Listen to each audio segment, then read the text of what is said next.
Updated to match the needs of the modern player, today we are taking a deep look into the new and improved Tecnifibre T-Fight 305S.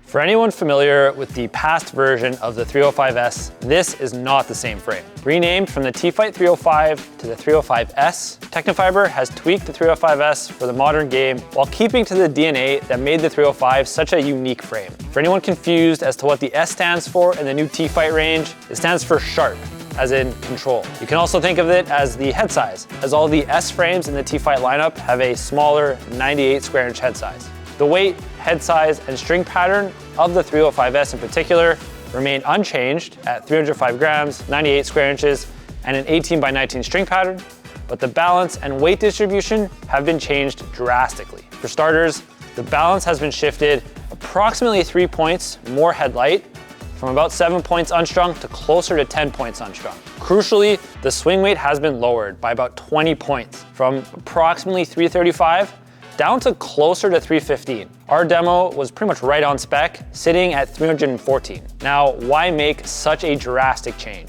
According to Tecnifibre, they did an analysis of rackets that current active professionals are using and found that a lot of the next generation players are using frames that are on average 18 grams lighter than some of the older players. They also found that the average swing weight is approximately 20 points lower between the two generations.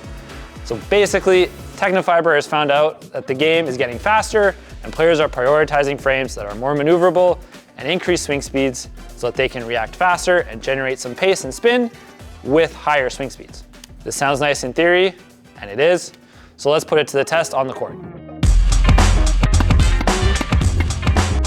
I have to say right off the bat that I think Tecnifibre has done a great job with the changes made all across the T-Fight lineup, including the 305S. The last few generations of T-Fight frames, for me, always felt like the specs did not really make a ton of sense, with a weight and balance that really did not match up well with the higher swing weights. The mismatch in the older generations are gone, replaced by a much more headlight balance and then almost 20-point decrease in swing weight.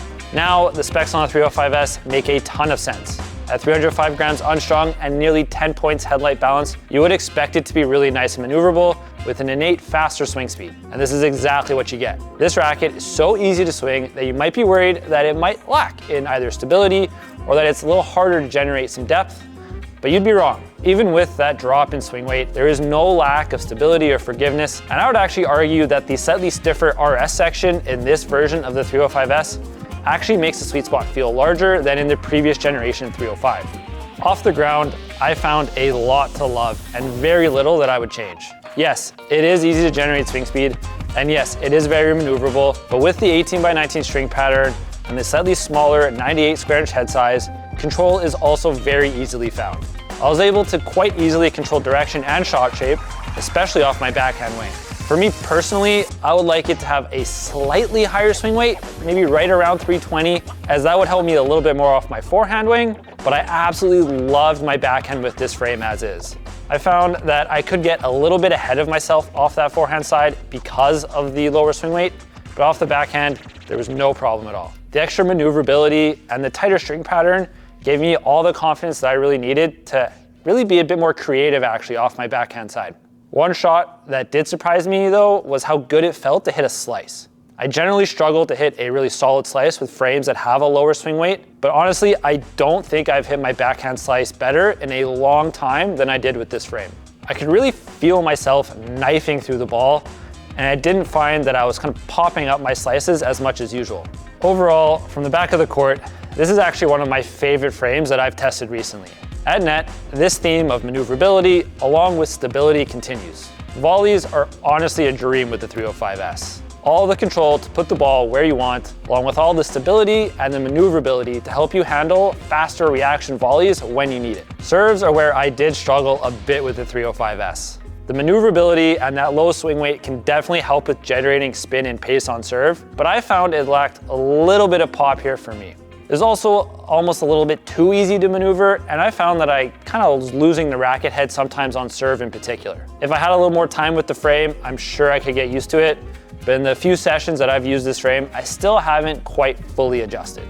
So in the end, are these changes worth it? While those who currently use the T-Fight 305 swear by it, The amount of players that could pick up and play with the previous Gen 305 were few and far between when you compare it against other comparable frames, like the Blade 98 or the Pure Strike 98. With its new, more headlight balance and significantly lowered swing weight, the 305S appeals to way more players, and I would expect more players to pick this up than ever before.